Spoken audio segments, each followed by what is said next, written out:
Hello student, welcome to this channel trend with test. आज मैं आपको बताऊंगी एयर ब्लास्ट सर्किट ब्रेकर के बारे में। तो एयर ब्लास्ट सर्किट ब्रेकर के बारे में हम ये जान लेते हैं कि जो एयर ब्लास्ट सर्किट ब्रेकर है ये एक टाइप का प्रोटेक्टिंग डिवाइस होता है। ठीक है, मीन्स जितने भी फॉल्टी कंडीशंस होते हैं हमारे में, उनके इक्विपमेंट्स को हाई कंडीशन में प्रोटेक्ट करने के लिए इमीडिएटली सर्किट को ब्रेक कर देता है ना। Second, air blast circuit breaker में कंप्रेस्ड एयर का यूज़ किया जाता है जो कि एयर रिजर्वायर टैंक में स्टोर रहता है। ये डायग्राम मैं आपको आगे शो कराऊंगी तो आपको ये क्लियर हो जाएगा। Third, air blast circuit breaker में जो उसका मेन फंक्शन होता है वो फॉल्टी कंडीशन में जब करंट कैरिंग कंडक्टर एक दूसरे से सेपरेट होते हैं तो दोनों कॉन्टैक्ट के बीच में आर्क प्रोड्यूस होता है। तो उसी आर्क को हम कम से कम टाइम में रिमूव करना या एक्सटिंग्विश करना होता है। Fourth, air blast circuit breaker को लो एंड मीडियम वोल्टेज को ऑपरेट होने के लिए डिज़ाइन किया जाता है। इलेक्ट्रिकल सब स्टेशन पर जब सब एयर ब्लास्ट सर्किट ब्रेकर को देखेंगे तो वो कुछ इस तरह से दिखेगा, जैसे कि आप ये डायग्राम देख पा रहे हैं। इसमें क्या हो रहा है कि एक रिजर्वायर टैंक रहता है, जो आपको येलो सिलेंडर दिख रहा है, एयर रिजर्वायर टैंक यही होता है, जिसके अंदर कंप्रेस्ड एयर फिल्ड रहता है ना। और टैंक के ऊपर हॉलो इंसुलेटर माउंटेड रहता है, जैसे कि आप ये ऊपर देख रहे हैं, जिसके through compressed air arc quenching chamber तक पहुंचता है और फिर वो आर्क को क्विंच करता है। तो अब हम बात कर लेते हैं इसकी क्लासिफिकेशन की। तो there are 3 types of air blast circuit breaker.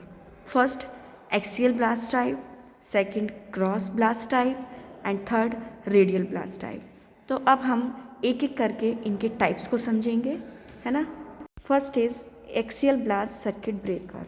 इस वीडियो में एक्सियल ब्लास्ट सर्किट ब्रेकर के वर्किंग और कंस्ट्रक्शन को डिटेल में हम समझेंगे, है ना। एक्सियल ब्लास्ट सर्किट ब्रेकर ये डिफरेंट मेन पार्ट से मिलकर कंसिस्ट होती है ना। अब हम इसके पार्ट्स के बारे में देख लेते हैं, जो आपको डायग्राम दिख रहा है। सबसे पहले एयर रिजर्वर टैंक, ये क्या होता है? ये एक मेटेलिक टैंक होती है जिसके अंदर कंप्रेस्ड एयर स्टोर रहता है ना। कुछ गैसेस हैं जिनका इसमें यूज़ होता है, जैसे कि कार्बन डाइऑक्साइड, नाइट्रोजन, हाइड्रोजन, इन सब का इसमें यूज़ होता है। Air valve, during faulty condition air valve को जब ट्रिपिंग इम्पल्स मिलता है तो जो वेल्व है वो ओपन हो जाता है। आर्किंग चैम्बर एक क्लोज चैम्बर होता है जहाँ पर मूविंग कॉन्टैक्ट मूव करता है तो आर्क जनरेट होता है। अब बात करते हैं फिक्स्ड कॉन्टैक्ट की। ये एक पोजीशन पर फिक्स्ड रहता है। मूविंग कॉन्टैक्ट क्या करता है? ये स्प्रिंग के हेल्प से मूव करता है। दूसरी बात, स्टार्टिंग में जो मूविंग कॉन्टैक्ट है वो फिक्स्ड कॉन्टैक्ट के साथ स्प्रिंग के हेल्प से अटैच रहता है। तो ये बात हो गई है हमारी मूविंग कॉन्टैक्ट की। अब है सीरीज आइसोलेटर। इसका यूज़ वोल्टेज क्लियरेंस के लिए किया जाता है। एक्सियल सर्किट ब्रेकर की अभी हमने पार्ट्स को समझा है, अब हम इसकी वर्किंग को समझेंगे। तो स्टार्टिंग में जो आपको फिक्स्ड कॉन्टैक्ट दिख रहा है एंड यहाँ पर मूविंग कॉन्टैक्ट दिख रहा है, ये क्या कर रहे हैं? ये एक दूसरे के साथ कनेक्ट रहते हैं एंड करंट को कैरी करते हैं।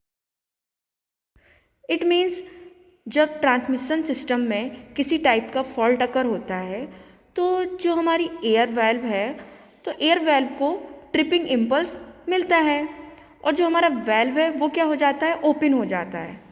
तो और जो कंप्रेस्ड एयर है वो आर्किंग चैम्बर में जमा होने लगता है और वहाँ मूविंग कॉन्टैक्ट है, एयर फोर्स के कारण फिक्स कॉन्टैक्ट से सेपरेट हो जाता है।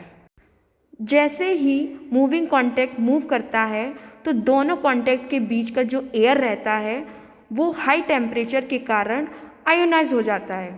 कहने का मतलब कंडक्टिंग मीडियम बन जाती है ना। अब जहाँ से एज अ आर्क जो करंट है वो फ्लो तो करती है। इस तरह जब आर्क का फॉर्मेशन होता है तो जो कंप्रेस्ड एयर है वो आर्क के अलोंग एक्सियल डायरेक्शन में एक्ट होती है। जब कंप्रेस्ड एयर प्रेशर के साथ आर्क पर स्ट्राइक करता है तो जो हमारा आर्क है वो क्रॉस सेक्शनल एरिया उसका डिक्रीज़ हो जाता है ना। तो जो उसका लेंथ है वो क्या होगा, यहाँ पर इंक्रीज़ हो जाएगा। तो जो रेसिस्टेंस है वो लेंथ के डायरेक्टली प्रोपोर्शनल होता है। इट मीन्स जो रेसिस्टेंस है वो inversely proportional to the cross sectional area of the conductor हो जाता है। इट मीन्स जब आर्क का क्रॉस सेक्शन एरिया कम होगा तो उसका रेसिस्टेंस है वो इंक्रीज़ हो जाता है। और जो रेसिस्टेंस इंक्रीज़ होने का मतलब है पाथ का डाई इलेक्ट्रिक स्ट्रेंथ इंक्रीज़ हो रहा है। जब एयर ब्लास्ट की हेल्प से कॉन्टैक्ट के बीच का डाई इलेक्ट्रिक स्ट्रेंथ हाई होता है तो जो आर्किंग प्रोडक्ट्स हैं वो एटमॉस्फेयर में बाहर चला जाता है और दोनों कॉन्टैक्ट के बीच में बनने वाली आर्क एक्सटिंग्विश हो जाती है, मतलब कंप्लीटली रिमूव हो जाती है। और जैसे ही आर्क रिमूव होता है तो वो सीरीज़ आइसोलेटर है वो ओपन कर देते हैं।